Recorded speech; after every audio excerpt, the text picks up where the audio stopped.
اعوذ باللہ من الشیطان الرجیم، بسم اللہ الرحمن الرحیم۔ السلام علیکم۔ آج ہماری آیت ہے آیت نمبر 23۔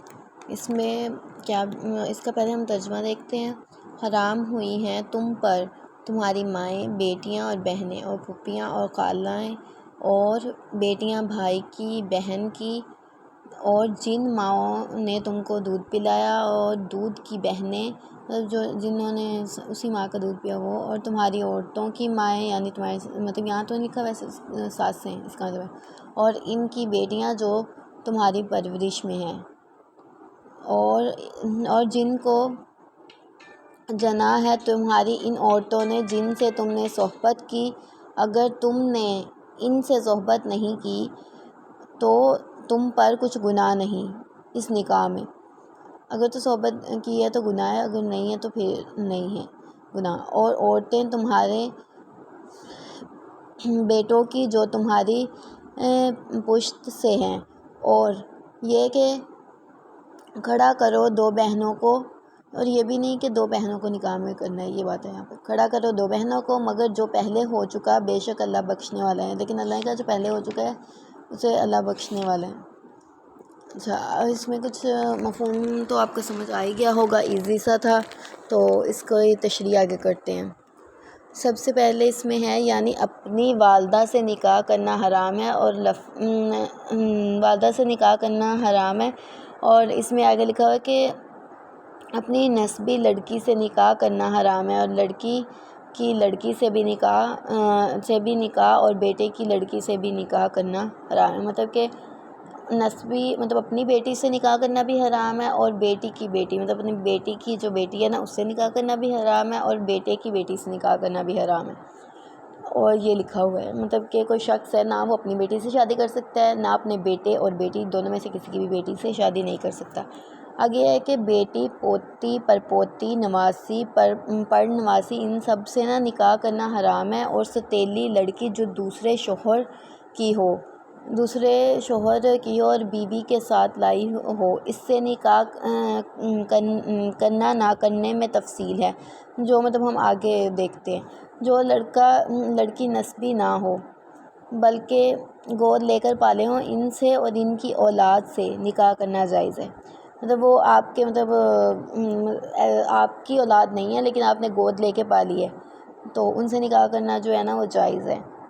اور کسی دوسرے مطلب جیسے ہے کہ ناتھ والے سے بچے لے لیتے ہیں، یا جیسے بھی بچے لے لیتے ہیں وہ لوگ، تو ان سے نکاح کرنا ہے۔ اسی لیے جب لڑکا بالغ ہو جائے تو جس نے لیا ہوتا ہے اسے چاہیے کہ اس لڑکے سے پردہ کرے، حکم بھی ہے اس کا نا، اسی طرح ہی ہے مطلب کہ نا اس بات کو یہاں کیا کہ وہ جائز ہے۔ کسی دوسرے طریقے سے حرمت نہ آئی ہو، مطلب کہ کسی اور طریقے سے حرمت نہ آئی ہو تو جائز ہے۔ یہ نہ ہو کہ مطلب اس کی جو ماں ہے اس کے ساتھ صحبت اختیار کی ہو، اگر صحبت اختیار کی ہو پھر تو جائز نہیں ہے۔ اس طرح اگر کسی شخص نے کسی عورت سے زنا کیا ہو تو اس سے جو لڑکی پیدا ہوگی وہ بھی اس سے بھی نکاح کرنا درست نہیں ہے۔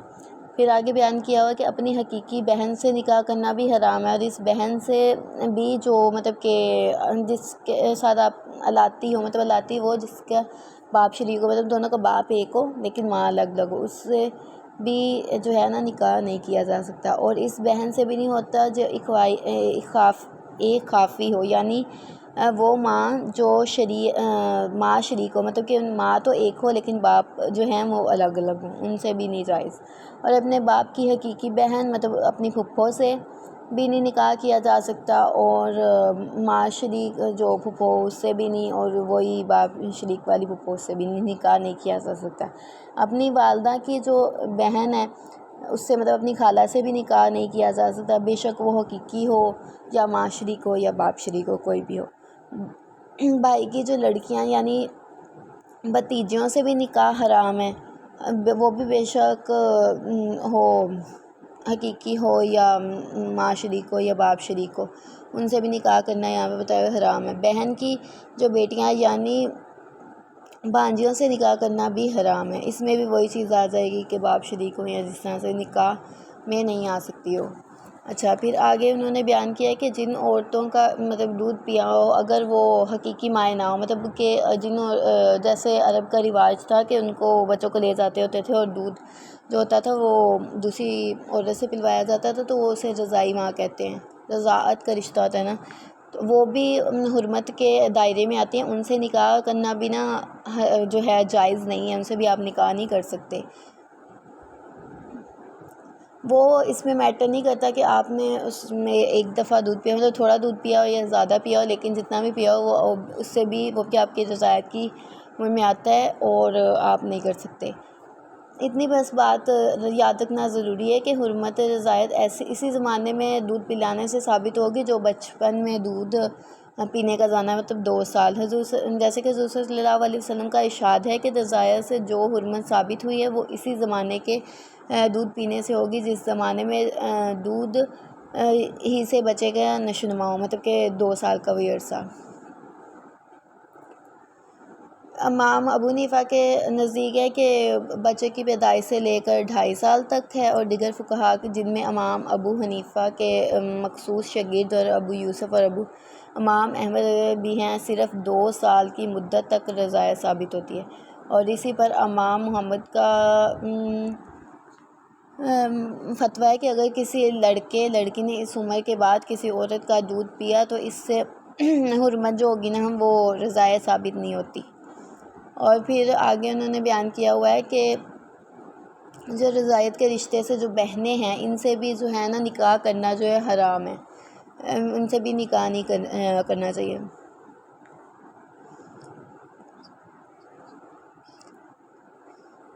اگر رضاعت میں آگے یہی بیان کیا کہ جو رضاعت ہے نا، اگر اس نے رضاعت کے دور میں کسی عورت کا دودھ پی لیا تو وہ اس کی ماں ہی کنسیڈر ہوگی، اور اگر اس عورت کا جو دودھ ہے نا وہ مطلب کسی اور بچی نے بھی پیا تو وہ اس کی بہن ہوگی.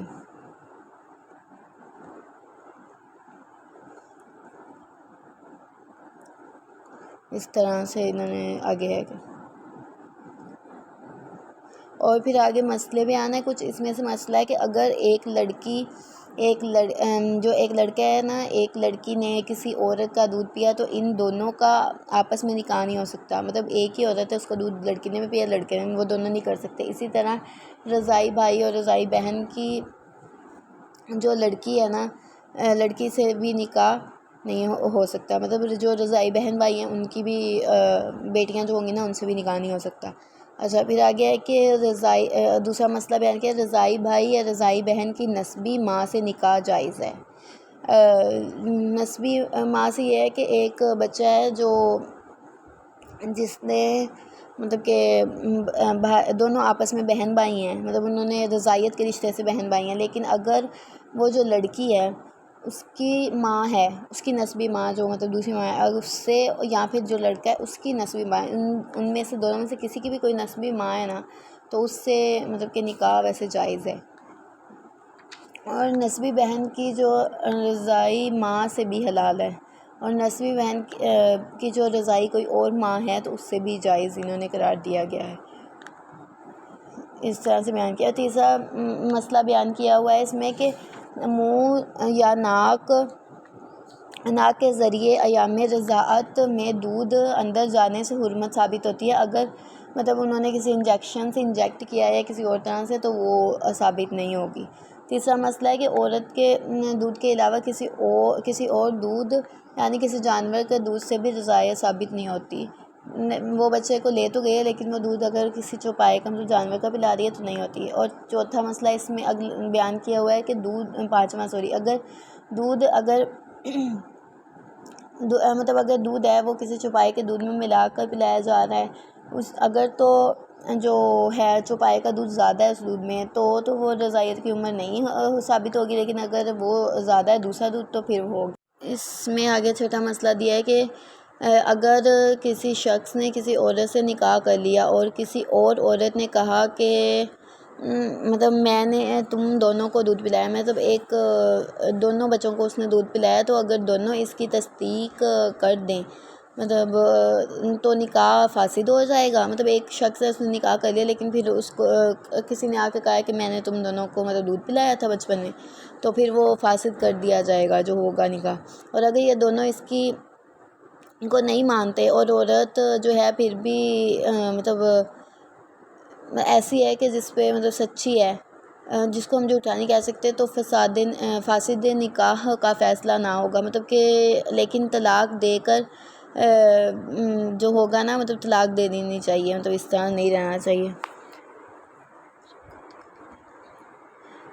مطلب اس طرح سے کہا ہوا ہے کہ مطلب پھر بھی بہتر ہے، افضل ہے اگر مطلب وہ طلاق دے دے تو یہ چیز نا افضل ہے. اس چیز میں مفارقت کر لینا نا افضل ہے طلاق دے کے. اور اگلا مسئلہ ہے کہ حرمت رضائیت کے ثبوت کے لیے دو جو ہو نا، جو عادل ہوں، مرد دیانتدار ہوں کی گواہی ضروری ہے. ایک مرد یا ایک عورت کی گواہی سے رضائیت ثابت نہیں ہوگی، کیونکہ معاملہ حرام اور حلال سے متعلق ہے، اس لیے احتیاط کرنا افضل ہے. اور پھر آگے ہے کہ اگلا مسئلہ ہے کہ جس طرح دو جو ہیں مردوں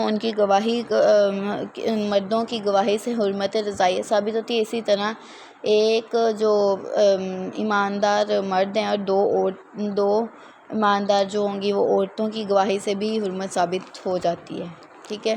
پھر آگے ہے کہ بیویوں کی مائیں بھی شوہروں پر حرام ہے، جو ساس ہے وہ بھی حرام ہے، وہ کی ہوئی ہے، حرمت کے رشتے میں آتی ہے کہ ان سے بھی نکاح نہیں ہو سکتا. اس سے بھی جو ہے نا بیویوں کی جو نانیاں اور دادیاں ہیں نسبی یا رضائی، سب اسی میں ہی داخل کی ہوئی ہیں. اچھا، پھر اگلا مسئلہ ہے کہ جس طرح منقولہ بیوی کی ماں حرام ہے، اسی طرح اس عورت کی ماں بھی حرام ہے جس کے ساتھ مشابہت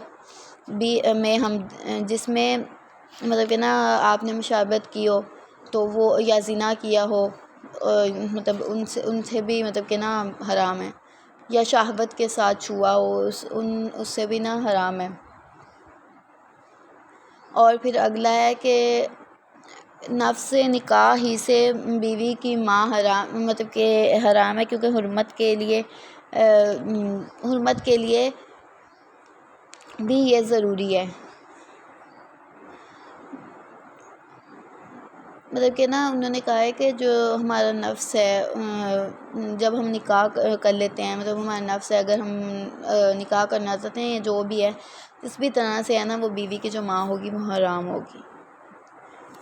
جب ہم نے اس کی بیوی سے نکاح کیا اس ٹائم وہ مطلب حرام، مطلب کہ بیٹی سے نکاح کرتے ہیں تو اس ٹائم وہ حرام ہو جاتی ہے. آگے لکھا ہوا کہ اگلا ہے کہ جس عورت کے ساتھ نکاح کیا اور نکاح کے بعد ہم بستری بھی کی تو اس عورت کی لڑکی جو دوسرے شوہر سے ہے اس طرح اس کی پوتی اور نواسی بھی حرام ہوئی. مطلب یہ ساری اس پہ نا حرام ہوگی اور ان سے نکاح کرنا جائز نہیں. لیکن اگر ہم بستری نہیں کی، صرف نکاح کیا، تو صرف نکاح سے مذکورہ قسمیں حرام نہیں ہوتی. مطلب کہ کوئی بھی، نہ وہ بیٹی حرام ہوگی، نہ پوتی اور نہ ہی نواسی. لیکن اگر نکاح کے بعد اگر اس کو شہوت کے ساتھ چھوا ہو، شہوت کی نگاہ سے دیکھا ہو، تو یہ بھی ہم بستری کے حکم میں آتا ہے اور اس سے بھی اس عورت کی لڑکی جو ہوگی، لڑکی وغیرہ حرام ہو جائے گی. اگلا مسئلہ یہ ہے کہ یہاں جو ہے نا اس میں نا اگلا مسئلہ دیا ہوا ہے کہ اس عورت کی لڑکی، پوتی اور نواسی بھی حرام ہوگی جس سے تم نے ہم بستری کی ہو یا زنا کیا ہو. پھر آگے ہے کہ لڑکے کی بیوی بھی حرام ہے اور بیٹے کی عموم میں پوتا نواسا بھی داخل ہیں، لہٰذا ان کی بیویاں بھی نکاح جائز نہیں، ان کی بیویوں سے بھی نکاح جائز نہیں ہے.